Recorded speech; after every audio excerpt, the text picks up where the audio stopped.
அனைவருக்குமே வணக்கம்.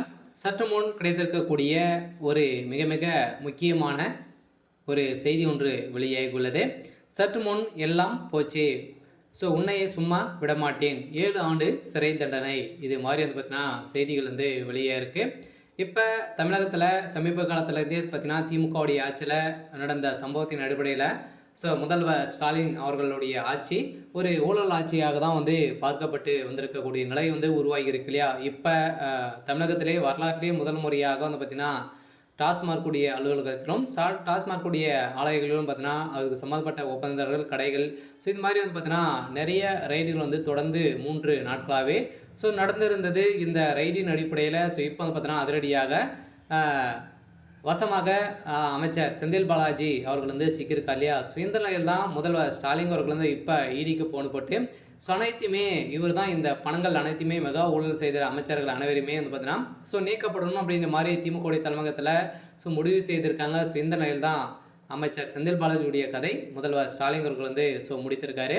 இதை பற்றி இந்த வீடியோவில் நம்ம முழுமையாக பார்க்கலாம். அதுக்கு முன்னாடி நம்ம சேனலுக்கு இப்போ தான் நீங்கள் முதல் முறையாக வந்திருக்கீங்க அப்படின்னா மறக்காமல் நம்மளுடைய சேனலை சப்ஸ்கிரைப் பண்ணி சப்போர்ட் பண்ணுங்கள்.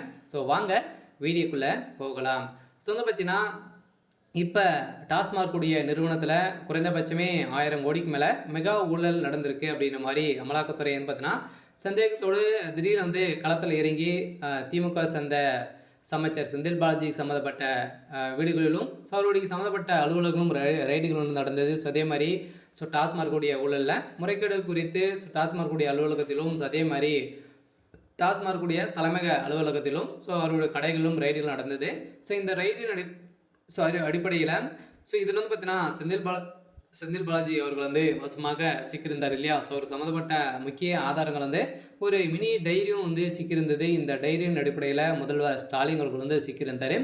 இதன் நிலையில் தான் ஸ்டாலின் அவர்கள் பார்த்தீங்கன்னா இதிலிருந்து தப்பிவதற்காக பார்த்தீங்கன்னா அவர் திடீர்னு செந்தில் பாலாஜி அவர்களை பார்த்தீங்கன்னா வசமாக மாட்டிக்கொண்டு விட்டிருக்காரு. இந்த நிலையில் தான் இப்போ முதல்வர் ஸ்டாலின் அவர்கள் வசமாக சிக்கியிருக்காரு. செந்தில் பாலாஜி அவர்களுக்கு நீதிமன்றம் ஏற்கனவே சட்டத்துக்கு விரோதமான பண பரிமாற்ற வழக்கில் தான் செந்தில் பாலாஜி நிபந்தனை அடிப்படையில் இருக்கார். இந்த ஜாமீனை இப்போ ரத்து செய்து இவருக்கு 7 ஆண்டு சிறை தண்டனை விதித்திருக்காங்க. இருந்தாலுமே இந்த பல 1000 கோடி ஊழல் நடந்திருக்கும் என என்பதில் சந்தேகமில்லை என எதிர்பார்த்து மும்மொழிகள் கொலைகள் பார்த்தீங்கன்னா நிறைய நாடகங்கள் திமுகவுடைய அரசு நடத்தி ஒரு நிலையில் தான் இப்போ பார்த்தீங்கன்னா இந்த நாடகம்லாம் நடத்தினாங்க அப்படின்னா இதெல்லாம் கண்டு கொள்ள மாட்டாங்க அப்படின்ற மாதிரி திமுகவுடைய ஒரு எண்ணங்களை வைத்து இப்போ நிறைய மெகா ஊழல் நடந்திருக்க நிலையில் தான் இப்போ வசமாக திமுக சேர்ந்த எம்பிகள் 2 பேர் பார்த்தீங்கன்னா ஜெகத்ரட்சகன் அதேமாதிரி செந்தில் பாலாஜி இதில் வசமாக சிக்கி அவர்களுக்கு நீதிமன்றம் என்ன தீர்ப்பு வழங்க போகிறாங்க அப்படின்னு தான் வெயிட் பண்ணி பார்க்கலாம். இது மாதிரி செய்திகளை தெரிஞ்சுக்கணும் அப்படின்னா மறக்காமல் நம்மளுடைய சேனலை சப்ஸ்கிரைப் பண்ணி சப்போர்ட் பண்ணுங்கள். தேங்க்யூ.